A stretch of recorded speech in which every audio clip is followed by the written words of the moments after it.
গতকাল ছিল আমার সেজে জায়ের বিবাহ বার্ষিকী, আর কেকটা কাটা হলো আজ। যেহেতু ব্যান আসবে, ছোটো জামাই আসবে, তাই আজকে কেক কাটা হলো, খাওয়া দাওয়া হলো, প্রচুর আইটেম হয়েছিল, মটন থেকে শুরু করে সব রকম। তারপর তো আমার ছেলের জন্মদিন ছিল, সেটার সঙ্গে পায়েস মিষ্টি তো ছিলই।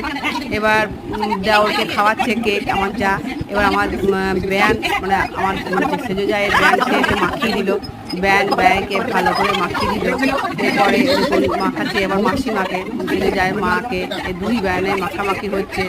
তারপরে এদিন মাম কেকটা সার্ভ করছে, এরা তো সেলফি তুলতে ব্যস্ত, বাবুরা সব সেলফি তুলছে।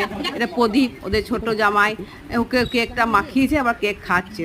এবার বিদায় পালা, ওরা সব চলে যাচ্ছে মন্তেশ্বর, মাম চলে যাচ্ছে শ্বশুর বাড়ি, ওখান থেকে ওরা চলে যাবে আবার কোন্নগরে কাজ করে।